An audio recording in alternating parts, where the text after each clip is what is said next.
There are so many neuroscientific explanations as to why porn can be hard to quit, and I love researching all of this. So we'll start off with the neurotransmitter dopamine.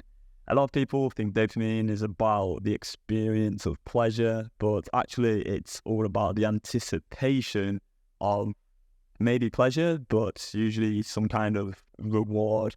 So dopamine is about craving, it's about wanting, it's about desire. And so it plays a crucial part in driving our behaviour towards looking at porn. In the past, it drove our ancestors towards behaviours which would lead to their survival or the reproduction and passing on of their genes. But nowadays, with the introduction of high-speed internet pornography, what we have is dopamine being released in huge amounts in anticipation of looking at porn, because that could lead to that huge evolutionary reward of getting an orgasm. And so dopamine, it's really, really important to understand. And I think the key thing to just acknowledge about dopamine is that it is the molecule of more. You can never really be satisfied, because dopamine isn't about the experience in the here and now. It's about wanting, it's about the future, it's about craving. And there is an unlimited amount of porn out there. So if you continue on that path of trying to be satisfied by looking at porn, you just will never, ever get there. And what also happens is a transcription factor called delta phos B accumulates when we expose to a lot of highly stimulating content. So the more we look at porn, or the more we look at sexual content, whatever you want to call it, the more this delta phos B accumulates. And this is the transcription factor, so it changes our genes slightly. This is how the brain can rewire. And then what happens is we become more and more sensitive to the cues, which could lead to us looking at porn again in the future. So let's say you're on TikTok one day and you come across a few videos which are highly sexual. You end up masturbating and having an orgasm. Now, you do that a few times, and eventually you're going to get to a point where just going on TikTok alone, without even scrolling, without even searching for anything sexual, that becomes a trigger in itself. A similar situation can happen where maybe we're stressed one day at work and we end up looking at porn and masturbating. If you do that enough times, delta phos B is going to rewire your brain so that when you're stressed in the future, you actually feel a craving.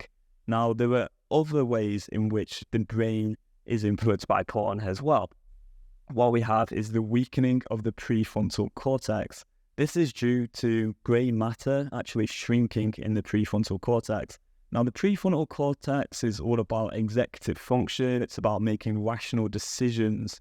And so if the part of our brain which is responsible for making rational decisions is massively weakened, well, we're not going to make as good rational decisions, are we? And so that leads to more pornography usage. And then the other way in which porn can impact the brain is the release of another transcription factor called CREB. And CREB actually dampens the reward circuitry. So it makes the experience of looking at porn less pleasurable. So we have the accumulation of delta phos B leading to extra sensitivity. But then meanwhile, we have the accumulation of CREB, which leads to desensitization. So you might be wondering, well, how can you have sensitization and desensitization? This doesn't quite make sense. Well, remember, dopamine is all about craving, wanting, desire. It's not about the experience of pleasure itself. And so you can have sensitization leading to this wanting, craving, desire, whilst having desensitization of the actual experience. And that's what CREB does. It makes the enjoyment of porn decrease, because over time, the brain's figured out, yeah, this isn't actually going to help me survive or pass on my genes.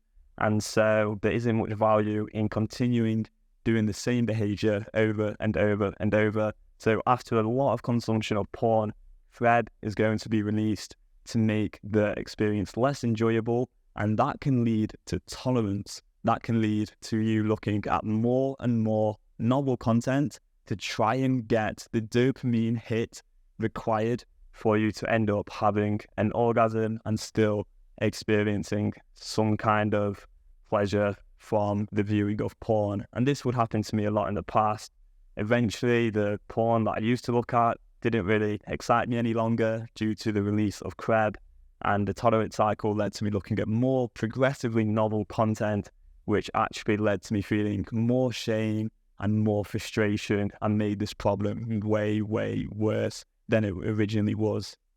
So there are quite a lot of ways there. There's quite a lot of information there. I hope this video has been useful. If you do want support in rewiring your brain and really transforming your life so that you can actually quit porn for good, then you can start by having a conversation with myself, and I'll just see where you're at and identify your needs, and we can go from there. There'll be more information on your screen right here, right now. So just click the link there and you can book a call in with me, and hopefully I'll hear from you soon.